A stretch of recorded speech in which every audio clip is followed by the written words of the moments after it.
Good morning, good afternoon, good evening, wherever you may be. Dina and I are really thrilled to welcome you today to the Think Differently by Design listening tour with your hosts, Dina Redinger and Sharon Weinstein, co-authors of the book, Think Differently.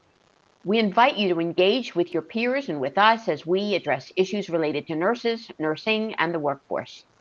In our studies of women in leadership positions, we have found that success happens when we ask the right questions and solve the right problems. Our respective healthcare careers and writing careers make us uniquely qualified for this role as facilitators. But today, we will not be interviewing someone else. Instead, we invite you to chime in to our discussion between the two of us and all of you as we talk about what is really happening out there. We want to share with you the success of the programs that we've done thus far, Mhm. some tidbits and hints, nuggets from those we've already interviewed, Yeah. and really get to the core of why, in fact, we need to shift our paradigm and perhaps start to think differently. So let's get started, Dina. Oh, great introduction. Thank you, Sharon, and welcome everyone to our show. There is a great article right now, and it's called The Business Case for Clinician Wellness. It is evidence based medicine, basically, evidence based knowledge around what is really needed to put the health back into healthcare. And I want to pose back a question and probably infuse some of the things that we've learned over the last couple of weeks here, Sharon, and really, give me some thoughts around how do leaders take charge? How do leaders take charge? That's a great question. Leaders have different methods of taking charge. They all do it their own way. There is no set in stone example. It's not like Dr. Zeus, or I'm sorry, Dr. Spock, who people used to follow and think that that was the Bible on how to raise your kids. Mhm. When you had your own kid and you brought them home from the hospital, it was not quite the same thing. It was not by the book. So there is no by the book method. The challenge is that for many years, people have managed by walking around or by managing by walking around. The important thing here is not to lead from a silo. You cannot Mhm. be contained in a silo and understand the bigger picture of what's happening out there. So, Right. Dina, citing that article Yeah. and the Wellness Partner Program, the whole pairing and accountability Hmm. really reflects back into thinking differently. It's all about our workforce, our Yep. nursing future. Yep. It's your future, folks. You are the nurses. You Right. are those who are providing care now on the front lines and will provide care in the future, or perhaps in academia, are creating next generation nurses. Yep. So you need to take a leadership role by exploring the concept of looking at what you're doing quite differently.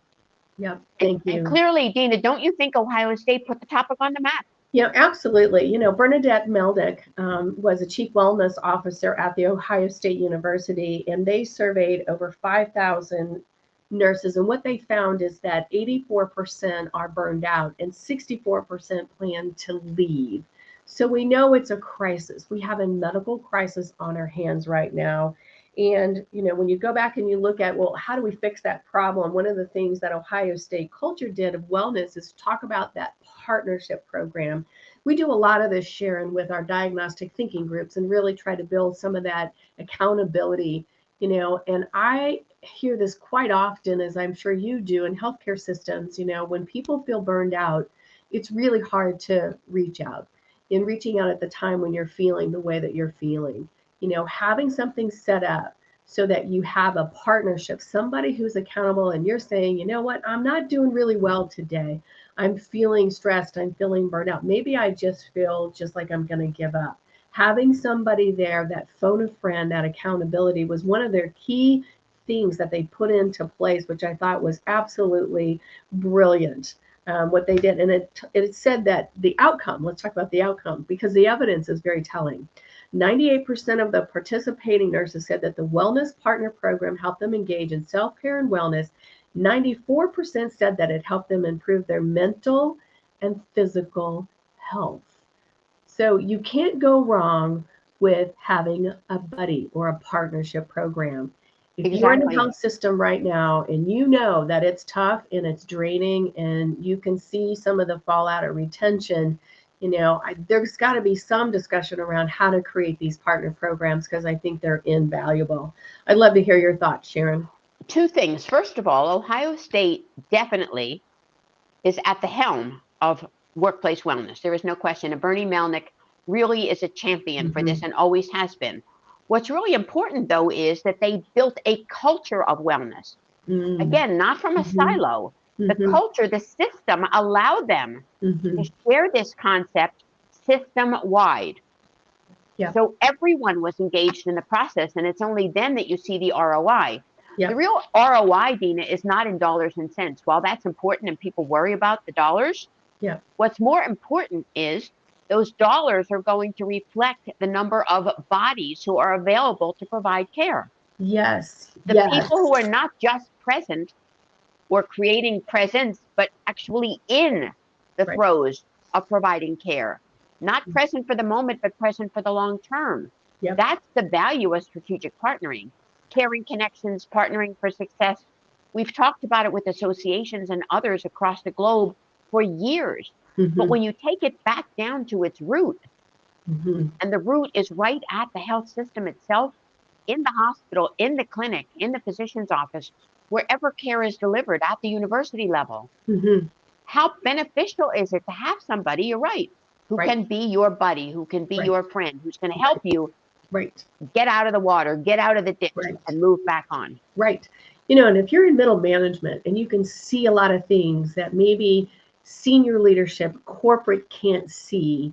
Optum just had a release of their article in November of 2022 this year, and the qualities of a sustainable workforce really need two main things: attracting, retaining talent is really around training and education. It's almost like asking senior leadership, take a step back, slow down your thinking.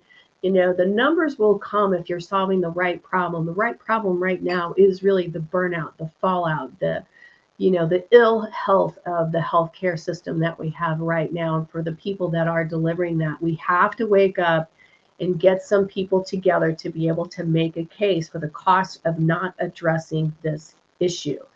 The cost of not addressing it is bigger than the actual cost of providing training. So we need to go back and take a look at the cost of a non-decision versus, a certain decision. So I really want to challenge even senior leaders to take a little step back and say, okay, let's take in the cost of whatever we're trying to do. Is it solving the problem? Are we retaining? What's the health of our, mental health of our healthcare force, and allowing people to have those dialogue sessions in a safe zone. A lot of people don't even have time to think about what does safe mean because they're so taxed with the day-to-day work. So how do people be able to stop and really give themselves permission to say, you know what, I need more. Help me. Right. I need more. That's exactly right. Because no matter what kind of a fancy system you have or how much money you put into it, it doesn't really matter if it doesn't solve the core issue. The core issue right now is that the burnout is what is causing the fallout. And the fallout is contributing to, probably, you're right, the biggest health crisis we've ever had. Yep. The programs are important. Hospitals need to fix system issues at the system level because they are contributing to the problem, not solving it. Yeah. There's too much bureaucracy. Yeah, the outcome. Let's talk about the outcome of what they found, which I thought was really interesting. The impact of Ohio State's commitment to wellness has worked at all levels. You talked about this, Sharon, all levels, right? The cumulative productivity net savings of more than 15 million from wellness program across the university, 3.65 return on investment for every dollar invested in wellness. It's an investment. So if we don't figure out where to put the investment, it's got to be on the individual. How do we help the health, mental health, and the physical health of the individual, or we're never going to put the health back into healthcare? That's right. Never at all. Right. Do you remember what Christy Dempsey shared that was really important to her? And then she wrote a book about it too. What were two things? Do you remember? She talked a little bit about the caring connections. Caring connection. You want to explore that a little bit? Yeah, I do. It is really around care and connection, which is kind of what Ohio State did. They created the partnership for connection. They created the virtual opportunity to share their concerns in safe zones. So it's creating connection, right? there's always something that we always talk about influence. How do we influence big systems? And we talk about stories. One of the things that I truly believe in is that we have to stop ourselves long enough to listen to the story of the other person. It's not about us. Influence comes around how can we help other people? How can we help those across the table for us that are giving us what we need the most right now is really putting the health back into healthcare because it's truly broken and it is a crisis, very much so. Yeah. But it is going to start at the foundational level. Yeah. You can't just all of a sudden look at a big idea and say, okay, let's go do that. That sounds like a great idea. It doesn't Right. work that way. Right. You have to have that foundation, the base Right. that allows you to grow that type of a system Right. that lets people know Yeah. that you have them and Yeah. their well-being Absolutely. at the middle of this crisis, that you Yes. care about them. Yes. And they covered this really well too in this business case for clinician wellness and really talked about every healthcare worker and physicians included. And there's a lot to make the whole team system work. So what value would this be? I think that's the beauty of, I think, evidence-based. We know it works. So then what's the fear? What's holding people back, which is my big question all the time, is what holds people back from making sure that you're solving the right problem, because I truly believe on the other side of all of this stuff that we're talking about, Sharon, the numbers come. I know that. I believe that. You take care of the root cause problem, things will change on the other end. But for people that have the fear of making a critical decision, a shift that's not really well accepted, what would you share with your knowledge and other healthcare leaders? I think that it is so important to remove those limiting beliefs, those fears that are holding you back. And to me, the greatest way to do that, the easiest way to do that, is to start to think differently. We've covered it in the book that we wrote, Dina. We've covered it in our retreats. We have 2 more retreats coming up this year. Yep. The evidence shows, our own evidence, as a result of the folks we've surveyed from all of the sessions that individually and collectively have been done, this system works. When you start to think differently and you start to ask the right questions, you solve the right problems. Yes. When we look at this big picture of clinician well-being, regardless of what type of clinician it is or what level of interprofessional discipline, it's important that become part of the root system. It become a core operating principle of the system itself. Yep. That means that hospitals and health systems too need to start thinking differently. What advice would you give them, Dina?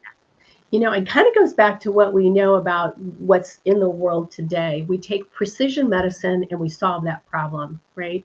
If we take this thinking process and make it more precise, make it more exact, making sure that we actually do know what's happening underneath for the needs of the people in healthcare, then we are going to be able to give them the right strategies. There's nothing more costly than to take action on something that's not going to work or what you think is going to work. Thinking doesn't really matter to anyone. Knowing matters a lot. So you're going to have to really dig very deep, because 100% of the time, Sharon, you and I found that most people are solving the wrong problem most of the time. So if we can just ask ourselves the deeper critical questions and the cost of that action or the cost of inactivity, and really take a very classical game theory approach to how we want to approach this critical human problem that we have, we may be able to crack that code. But without it, people are going to have to step in and think differently. And you and I have seen that, Dina, in one of our pharma studies with the cost of inactivity. By not taking action, what did that cost that particular organization? Yeah, billions of dollars. Yeah. That's a lot of money. Yes. Think about rolling that money and turning it back into a collective wellness initiative that allows everyone to be whole, feel appreciated, and that becomes part of the culture that escalates that health system to the top. Yeah. Don't be afraid to reach across the table and find other people that can come together as a group to be able to say, hey, we have something we want to share. This is what we need. Hopefully, at some point, senior leadership has to take, a pause to be able to give people that opportunity to speak, right? Give them the pause. I think that was one of the key learnings over the last 6 weeks, is that Everybody is so furiously working. They're short staffed. People are calling in. We have, different ways of solving the systems in healthcare with contracts, however that may be. We're just trying to fix the problem.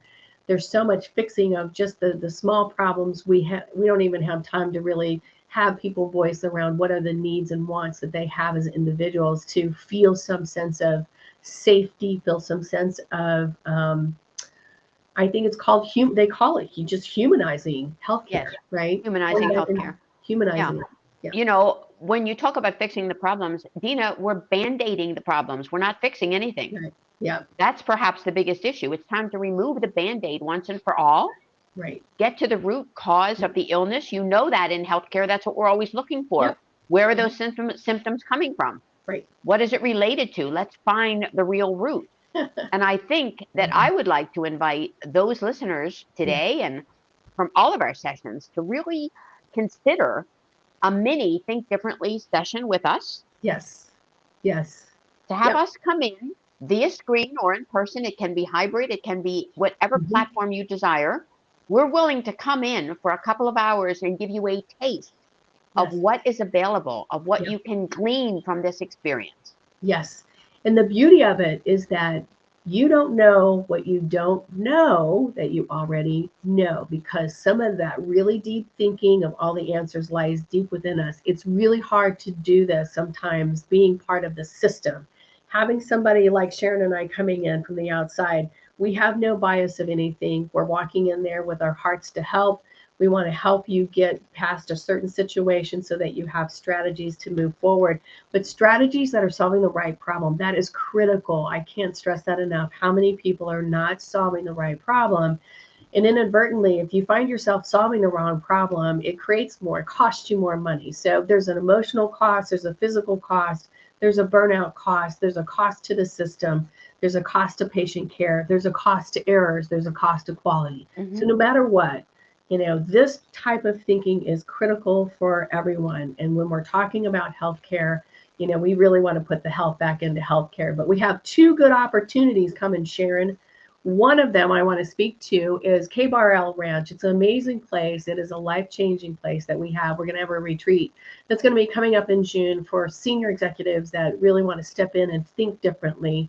And then we got something that's going to be coming a little bit later around the Midwest here that is going to be around a special time of year in Branson, Missouri. So we're really excited that we want to put something out there and make sure that you all know that we are here to help you think differently. If we want something different, we're going to have to think differently. Exactly. And now, Dina, with that, it's time for a close and an invitation to join us the week following New Year's as we welcome again your peers to the program. If you'd like to participate on the program and be interviewed, please do reach out to us. We'd love to hear your views on how to put the health back into healthcare. In the interim, we wish you and yours and everyone involved in your system a very happy and prosperous new year. Yes. May it be healthy, may it be happy, may it be rich, and may you please start to think differently. Yes. Happy New Year, guys. Happy New Year. Take care. Thank you, Sharon. Bye.